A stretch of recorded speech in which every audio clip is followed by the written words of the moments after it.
মৰাণ জিলা টাইকোণ্ডো সন্থাৰ উদ্যোগত আৰু সদৌ অসম টাইকোণ্ডো সন্থাৰ তত্বাৱধানত অসম ভিত্তিত ব্লেক বেল্ট পৰীক্ষা অনুষ্ঠিত কৰা হৈছে আৰু আজি ভালেসংখ্যক ইয়াত পৰীক্ষাৰ্থী ইতিমধ্যে অংশগ্ৰহণ কৰিছে। প্ৰায় 250তকৈ অধিক ছাত্ৰ ছাত্ৰীয়ে আহি ইয়াত পৰীক্ষাত অংশগ্ৰহণ কৰিছেহি আৰু মৰাণ জিলা টাইকোণ্ডো সন্থাৰ তৰফৰ পৰা আমি যিমানখিনি পাৰোঁ তেখেতলোকক আমি সুবিধা কৰি দিবলৈ আমি চেষ্টা কৰিছোঁ আৰু এই প্ৰশিক্ষণ গ্ৰহণ কৰিবৰ বাবে ইতিমধ্যে আমি সদৌ অসম টাইকোণ্ডো সন্থাৰ টেকনিকেল চেয়াৰমেন বিনচি শইকীয়া ডাঙৰীয়াক আমি নিমন্ত্ৰণ জনাইছোঁ। তেখেতে ইতিমধ্যে এই গোটেই পৰীক্ষাটো পৰ্যবেক্ষণ কৰি আছে আৰু ইয়াৰ লগতে সহ পৰীক্ষক হিচাপে আমি মাতিছিলোঁ পিংকুমণি সন্দিকৈ, NRS কোচ আৰু সদৌ অসম টাইকোণ্ডো সন্থাৰ যুটীয়া সম্পাদক পংকজ গোস্বামী ডাঙৰীয়া আছিলে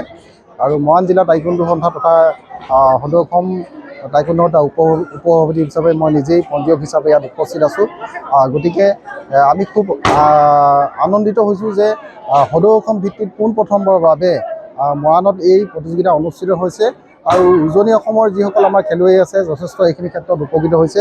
আমি আশা ৰাখিছোঁ এই নৱপ্ৰজন্মই যে ক্ৰীড়াৰ প্ৰতি যি ধাৱমান হয় তেখেতলোকে এটাৰ পিছত এটা পৰীক্ষাত অৱতীৰ্ণ হৈ তেখেতলোকে আগবাঢ়ি যাবলৈ চেষ্টা কৰিছে আৰু আমি আশাবাদী তেখেতলোকে অকল এই পৰীক্ষাতে নহয় বিভিন্ন ধৰণৰ সৰ্বভাৰতীয় পৰীক্ষাতো তেখেতলোকে আগুৱাই যাওক আৰু অসম তথা ভাৰতবৰ্ষৰ সুনাম কঢ়িয়াই আনিবলৈ সক্ষম হওক। ভাল লাগিছে ব্লেক বেল্টৰ পৰীক্ষাৰ কাৰণে ওচৰত থকা কাৰণ আমাৰ সুবিধা হ'ল, গুৱাহাটীলৈ যাবলৈ যিটো অকণমান অসুবিধা হয় সেইটো কাৰণে বহুত সুখী হৈছে তাৰ কাৰণে। গুৱাহাটীত গ'লে কি অসুবিধা আছে? মানে অহা যোৱা কৰোঁতে আমাৰ যিহেতু যাত্ৰাটো দূৰণি হয়, অহা যোৱা কৰোঁতে অসুবিধা হয়, তাৰ উপৰি তাত থাকিবলগীয়া হয়, বিভিন্ন ধৰণৰ অসুবিধাৰ সন্মুখীন হ'বলগীয়া হয় আমাৰ।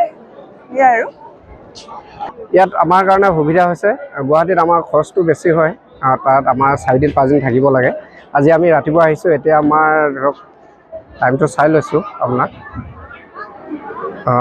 1:30 ধৰিছোঁ আৰু 1:30 বজাত সমাপ্ত হৈছে। আমি ধুনীয়াকৈ যাবগৈ পাৰিম আৰু চবৰ কাৰণে সুবিধা হৈছে। ডিষ্ট্ৰিক্টত এই মৰাণ ডিষ্ট্ৰিক্টত পতাৰ কাৰণে মই আমাৰ তিনিচুকীয়া ডিষ্ট্ৰিক্ট সমূহ ছাত্ৰবিলাকৰ হৈ মই সুবিধা হোৱাৰ কাৰণে আপোনালোকৰ চেনেলৰ আমাৰ ছাৰহঁতক লগতে আপোনালোকৰ চেনেলৰকো অশেষ ধন্যবাদ জ্ঞাপন কৰিলোঁ। ভৱিষ্যতে ওচৰতে হওক, সকলো ল'ৰা ছোৱালী ওলাই আহক, আমাৰ সুবিধা হওক, ইয়াকে কৈ মই সামৰণি মাৰিলোঁ।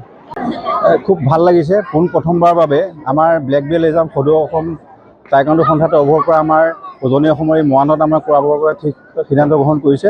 ইয়াৰ আগলৈকে মানে আমাৰ যথেষ্ট বিশেষকৈ আপাৰ আছামৰ সমূহ ছাত্ৰ ছাত্ৰী যথেষ্ট অসুবিধাৰ সন্মুখীন হৈ আহিছিলোঁ। আমি ইয়াৰ পৰা গৈ গুৱাহাটীত আগদিনাই যাব লাগে, হোটেলত থাকিব লাগে, বিভিন্ন কষ্ট কৰি পেলাই আকৌ যাবলগীয়া হৈছিলে প্ৰথমবাৰৰ কাৰণে। এইবাৰ আমাৰ আপাৰ আছাম এইবাৰ মৰাণত আমাৰ প্ৰথম পৰ্যায়ত এবাৰ ব্লেক বেল্টৰ ইয়াত এক্সাম আৰম্ভ হৈছে। এই পৰীক্ষাসমূহ ইয়াত হোৱাৰ কাৰণে সমগ্ৰ আমাৰ উজনি অসমৰ যিমানখিনি ছাত্ৰ ছাত্ৰী আছে ব্লেক বেল্টৰ কাৰণে আজি দিনতীয়াকৈ আহি তেওঁলোকে ইয়াত পৰীক্ষাসমূহ সম্পন্ন কৰি আকৌ পুনৰ তেওঁলোক উভতি যাব পৰা হৈছে। খুব সুন্দৰ হৈছে। এই সুযোগতে সদৌ অসম টাইকোণ্ডো সন্থাৰ সন্মানীয় বিষয়ববীয়াসকললৈ আমি ধন্যবাদ জ্ঞাপন কৰিছোঁ আৰু খুব ভাল লাগিছে ইয়াত আহি আমাৰ খুব সুচাৰুৰূপে এতিয়া আমাৰ প্ৰায় 200ৰো অধিক আমাৰ ছাত্ৰ ছাত্ৰীয়ে ব্লেক বেল্টৰ ইয়াত এক্সাম ইয়াত দিবলৈ আহিছে। সকলো ছাত্ৰ ছাত্ৰীয়ে কোনো ধৰণৰ অসুবিধা নোহোৱাকৈ মৰাণত আমাৰ আজি এতিয়ালৈকে সম্পূৰ্ণভাৱে আমাৰ এই পৰীক্ষাসমূহ হৈ গৈছে। যিকোনো খবৰৰ বাবে যোগাযোগ কৰক আমাৰ এই নম্বৰত 9181 307 221।